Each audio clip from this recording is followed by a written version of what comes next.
The Proleptic Journal of a Shite-Extractor Tractor Man by Scott Waller. 1. Day 1. As I blipped off my shift yesterday night, my mind was all abubble with enthusiasm about an idea I'd come up with during the day.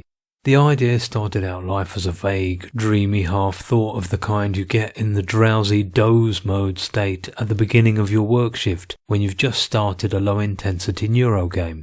Asterisks. Asterisks denote automatic approximate translations of obscure anachronistic terminology. But instead of dying its natural death, as mostly happens when a hazy idle thought gets ploughed into routine, the idea got bolder as the hours went by. It managed to take on a life of its own, to stick around and pester me, digging away at the back of my mind. So that by lunchtime, the idea had become a decision. More, and this surprised me more than it might anybody else. At the end of my shift, that decision became a fully fledged resolution which I was determined to put into practice.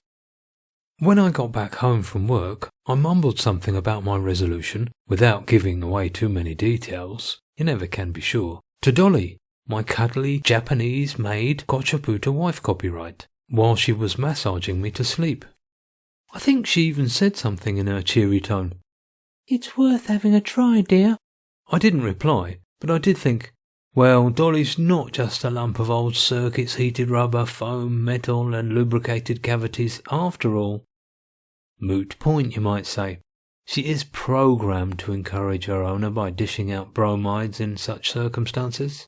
Even so, to be fair, she can sometimes say warm and comforting things. For that very reason, I haven't sought out a replacement model for a good while now, despite her being a bit rusty around the edges.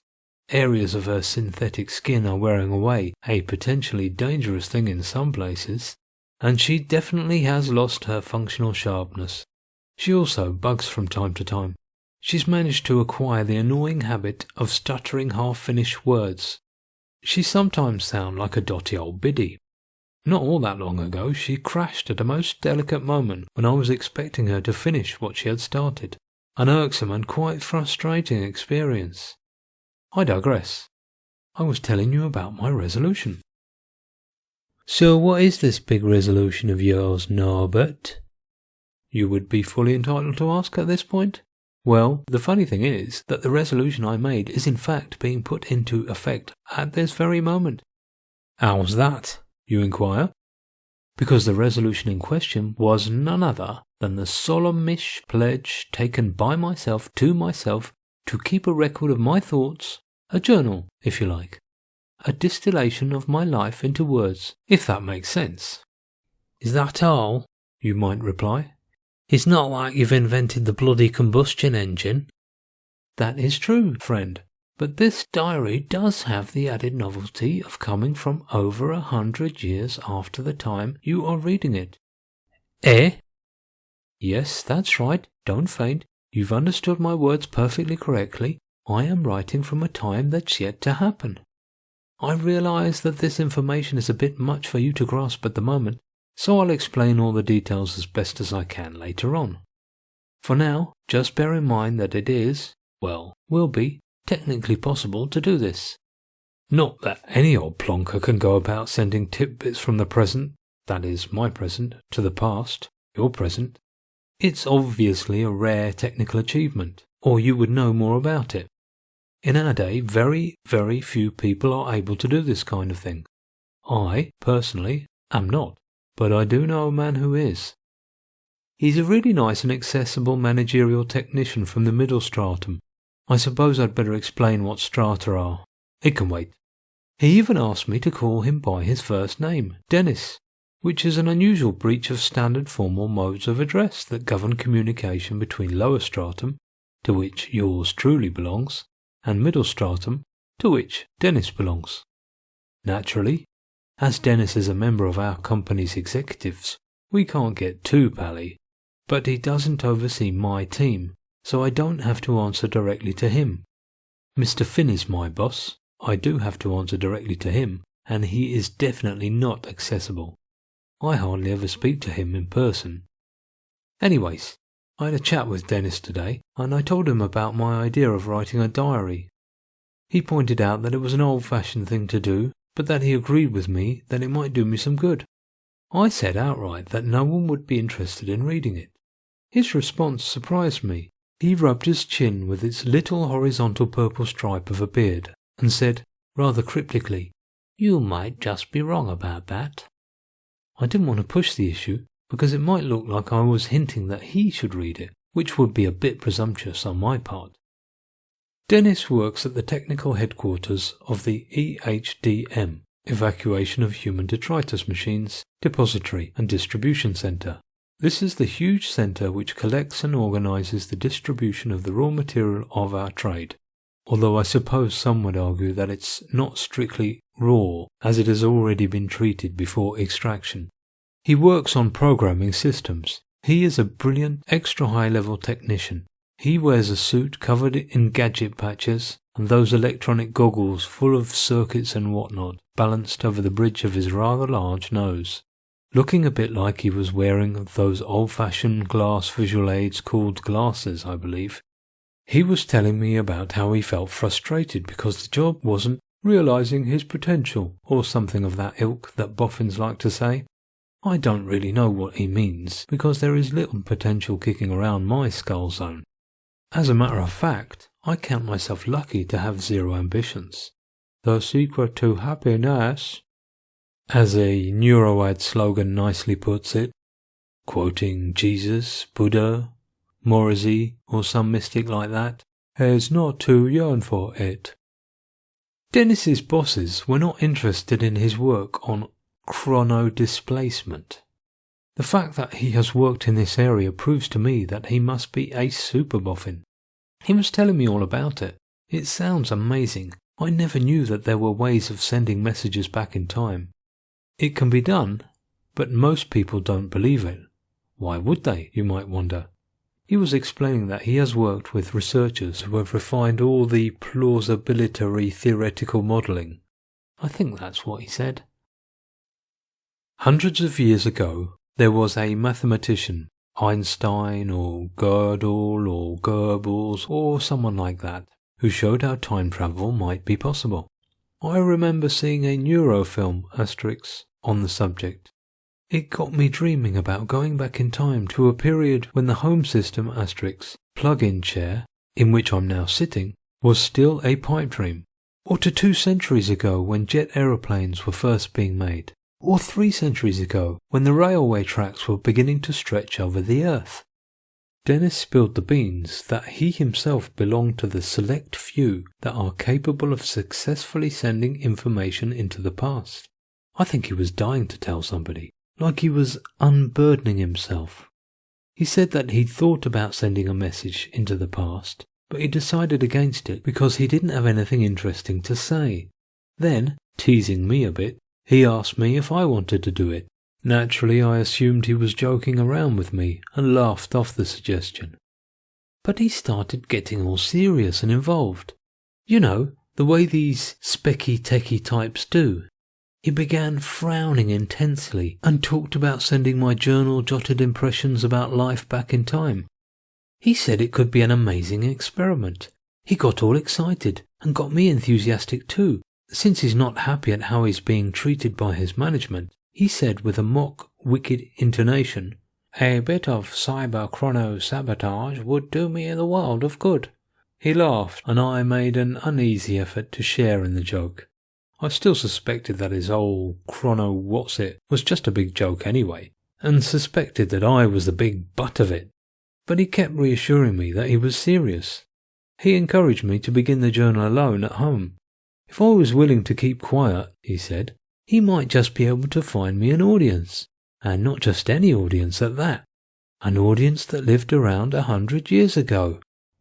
"But what makes you think anyone would be interested in what I have to say?" I asked.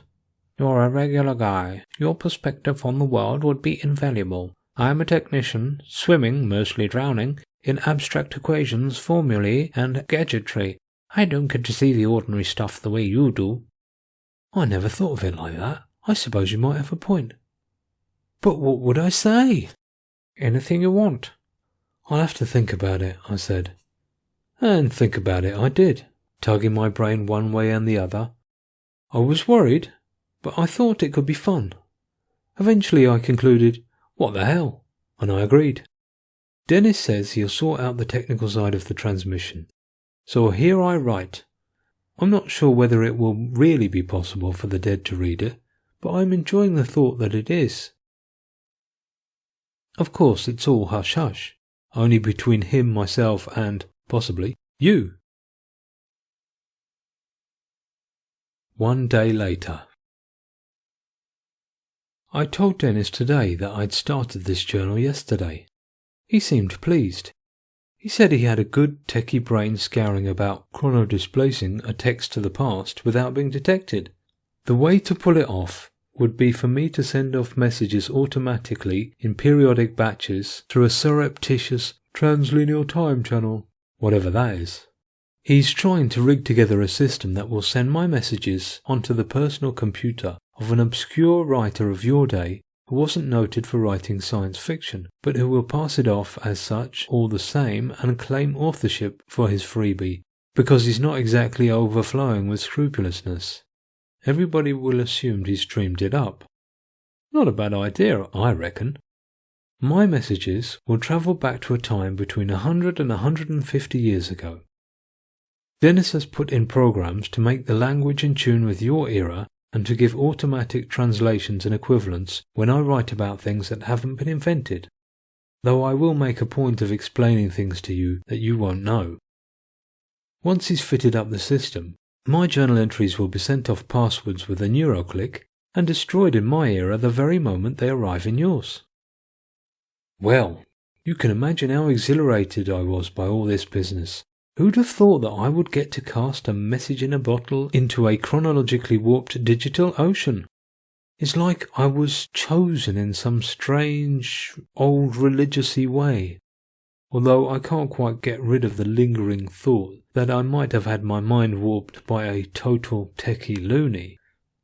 But at the end of the day it doesn't really matter, because all that future and the past stuff aside, I'm caught up in the excitement of the diary itself. Since I began it, no, even before I began, when I was just imagining what I was going to say. It's like some sort of vital alien force has taken possession of me.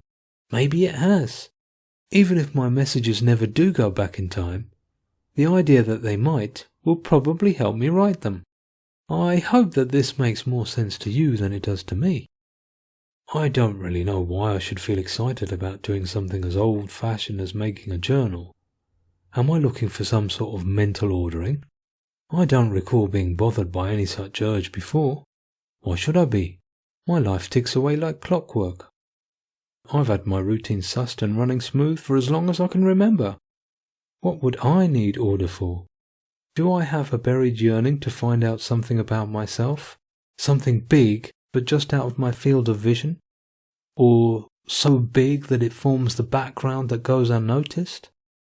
These are questions that scholars of the past or future who chance upon this document might churn over. For my part, I don't really know. Well, I've only just started the thing. Maybe I'll find out why I'm doing it, while I'm doing it. I'm sure there's a reason for everything. My little old brain just needs a bit of time to figure it out. If you're reading this from the past, you'll probably be assuming that I have a need to be heard by other people in order to assuage some attention lust or some sort of narcissistic ego inadequacy. What you don't know is that in our day, we have such needs pretty much met through the technological means that were developed in the decades that separate us. We have sophisticated ECAPs, Emotional Comfort Automated Programs, for that kind of thing. Having said that, it's true that being understood by ECAPs does have its limits.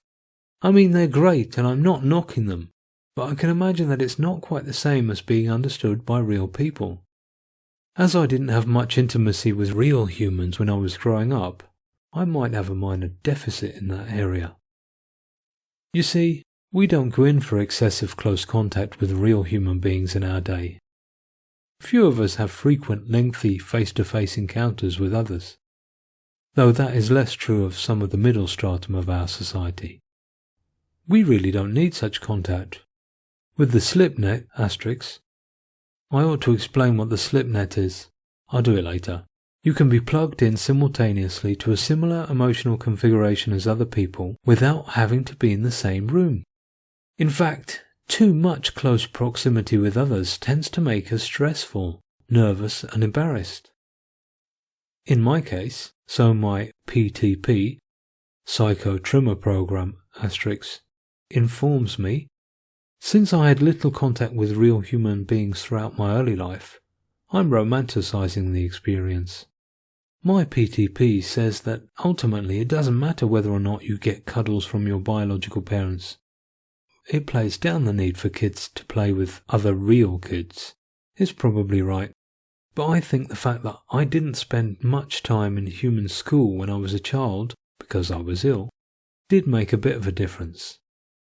I suspect that more peer contact would have made for a healthier development process, particularly in that transitional phase of the teenage years. When the body goes through its hormonal and whatnot changes, it must be helpful to trade talk with your peers. Of course, I had access to programmed social simulations. I didn't grow up in an out zone, for pity's sake, and I could check up on my bioregeneration levels, demanding medical modifications when necessary and so on. All that I did, but I wasn't able to speak to other people in the flesh going through it at the same time. What I'm saying is that people who have the opportunity to grow up in same age groups are more likely to get that whole debilitating need for others' attention out of their system sooner. They can adapt more smoothly to an independent adult life in which they don't need much support and wouldn't get excited about the idea of someone reading their journal. It wasn't only peer contact that I missed out on. I didn't have much contact with my biological mother either, because she died when I was 11, and she was ill for a long time before she died. Not that I want to criticize the child-rearing institutions that took care of me, because I don't.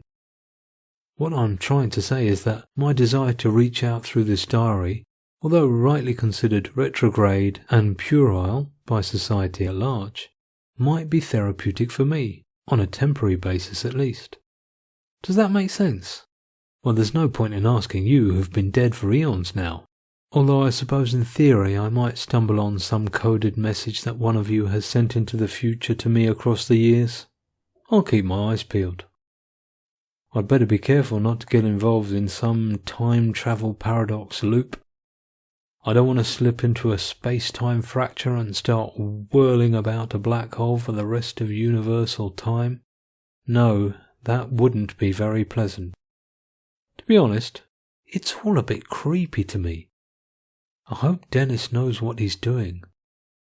He said my journal, rather than a journal by someone of major importance in our world, would be safe to send back to you lot. I'm protected by my own insignificance, so being insignificant turns out to be a blessing in disguise.